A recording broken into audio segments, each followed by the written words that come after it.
Ay, maki good man go diba?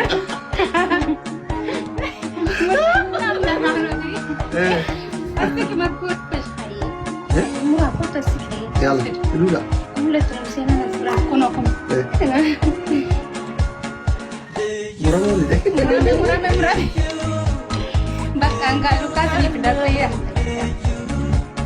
Ujo, nena ite, wala ka tena go tawa. Ay tena guya ka barang dari. Bismillah wala kirjani jira. Baka ega kana ga oh gammachu ka bata ka ba juga wala. Aganda ko ka ba bata.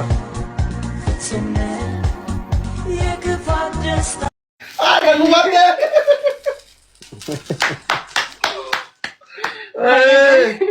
قدسي اصلي في قدس اصلي في قدس اصلي في قدس في قدس Karkati. اصلي انا hojjate.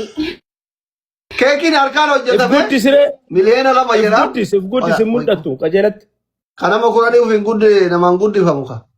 Kana jala guddachuu danda'u. Keekii harkaati.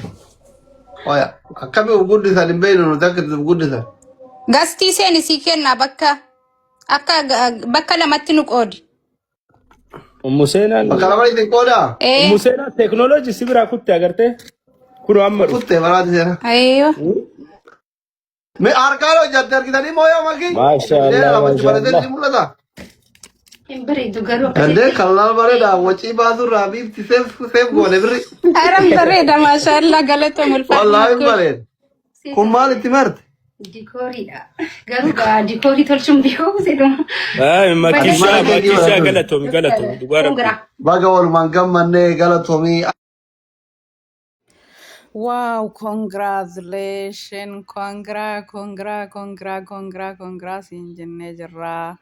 Dr. Asli baga gammadde followers million ala magalee jira. Gurraacha keessa adii baga gammadde nuti si gammannee jirra. Mabruk. Egaa hordoftoota kiyya assalaamu alaikum warahmatullahi wabarakaatu kabajamtoota fi jaallatamtoota daawwattoota hordoftoota yuutub chaanaala kiyya jalatti argamtan hundi keessanuu kan alaa kan biyya keessaa xiqqaa guddaa kutaa amantii ganda osoo hin jenne hundumti keessanuu kan jalqabarraa hanga ammaan afaana jirtan kan maatii naa taatan kan na jajjabistan hundi keessanuu galatoomaa isiniin jedha. Kan haroo dhuftanillee ahlan sahlan marhaban fiikum baga nagaan gama yuutub chaanaala kiyyaa dhuftanii chaanaala kiyya hogguu isinitti tolee laayikii godhaa sabskiraaybii godhaa komentii yaada keessan barreessaa maatii yuutub chaanaala kana ta'a isiniin jedha akkuma isin argitan kana viidiyoon kiyya kan har'aa Dr. Asliin baga gammaddee kongiraa jechuudha. Tiktokii isaa foolowarsii miliyoona 2 galee jira.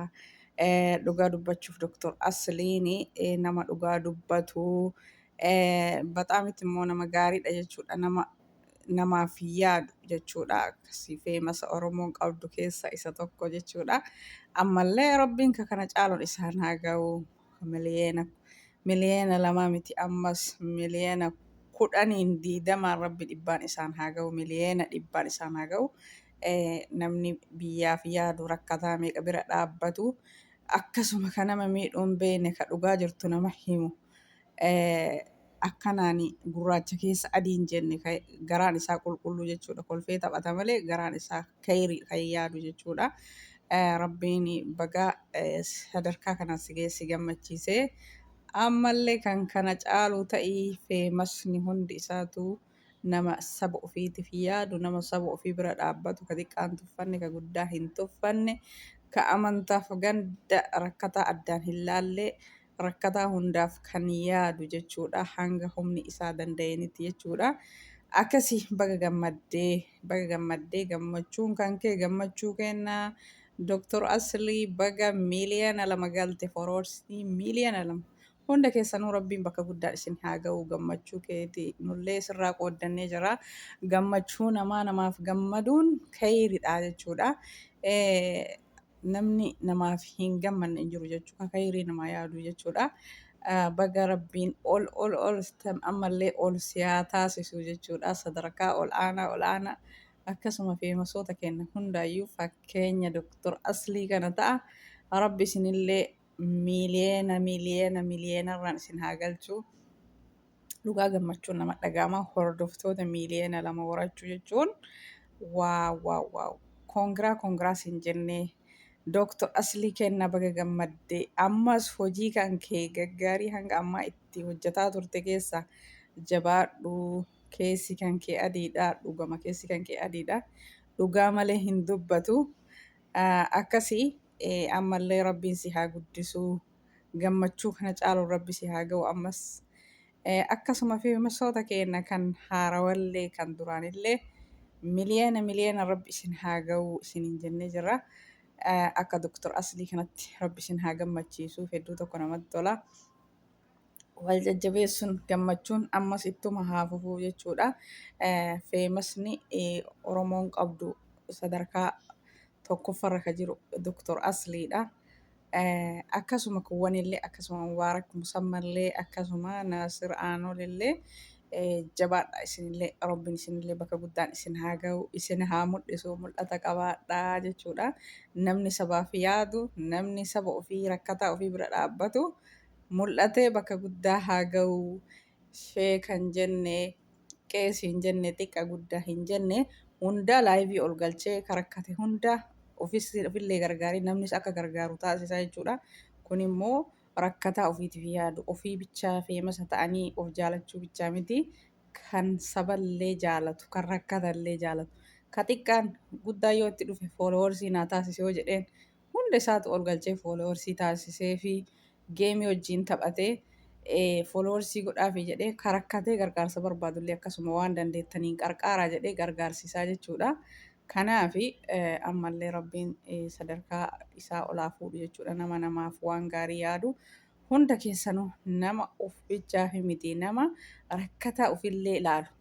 Ani maaliif feemasa ta'ee namni maaliif na jaallatee sadarkaa kanaan na ga'ee jedhee nama rakkataaf yaadu keessumayyuu rakkatee sagalee ta'uufiin keessan waan qabdaniin gargaaruun keessan maaliif fooloowarsii keessantuu sadarkaa guddaarra jira yoo viidiyoo tokko gadhiiftanillee dafee nama bira ga'e tokkoffaa akka waa nama godhu rabbii gaditti immoo kanumatu nama gargaaraa jechuudha. Kanaafi ammallee rakkataa gargaaruun keessan hajamaa gargaaruun keessan itti haa fufu osoo hin tuffanne ka haarawaa banatellee kan duraan feemasa turellee hundaafuu wal bira dhaabatanii sadarkaa guddaa kana ga'uun gammachuudha.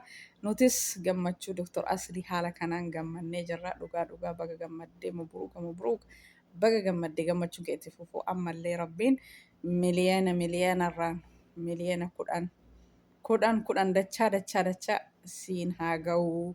Nuti hedduu tokko gammannee jirra. Koongiraa jennee gurraacha keessa adii ammas jabaadhu hojii kan kee kan hanga ammaa itti fuftee irratti jabaadhu jabaataa jirtaatu jabaadhu jabaa Oromoon qabdu feemasa namni hundi jaallatu jechuudha. Dooktor Aslii namni hundi hin jaalanne hin jiru.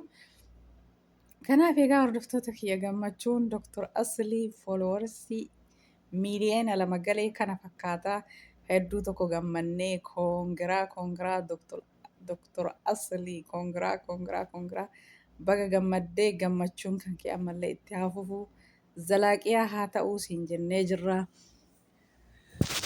Hunduma keessanuu rabbiin gammachuu Dooktor Aslii agarsiise kana ittiin isin haa ga'u.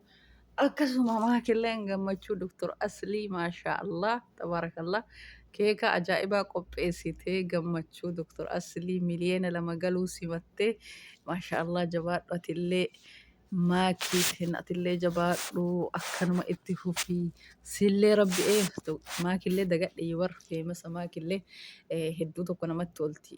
Kanaaf isillee rabbi haa kabaju isillee rabbi miliyeena 30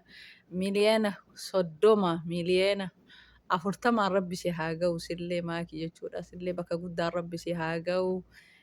Isillee mucayyoo baay'ee gaariidha. Akka rakkataa meeqa gargaarte rakkataa meeqa ofitti qabdee gorsitee kaan gargaarte rakkataa meeqa fuula ibsitee jechuudha. Isillee rabbi sadarkaa guddaan haa ga'u bakka yaadde hundaan isii haa ga'u keessan ol haa taatu jechuudha. Feemasoota keenya jabaadhaa rabbi bakka guddaan isin haa ga'u waan yaaddan itti ga'a mallee kana caala ta'a mul'adha. Namni bakka guddaa ga'ee mul'atuun mul'ata guddaa qabaachuudha jechuudha. Akkasuma ammas ka kana caalu rabbi isin haa mul'isu. Egaa hordoftoota kiyyaa viidiyoon kiyyaa kan waa'ee Dr. Aslii Gammachuun foloorsii miliyoona 2 galee kana fakkaata. Viidiyoon Dr. Aslii Gammachuu ittiin ga'e baga geettee baga gammaddee jennee jirra. Gammachuun ammas salaaqiyaa haa taatu.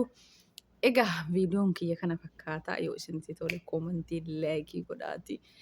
Namoonni Dr. Aslii hin jaalanne hin jiru jechuudha addunyaa kanarra jechuudha. Hundi isaatu ni jaalata maaliif gurraacha keessa adiiti jechuudha. Akka gubbaa kanaa miti waan gaarii yaadaa rakkataa hundaa isa biratti wal qixaa jechuudha.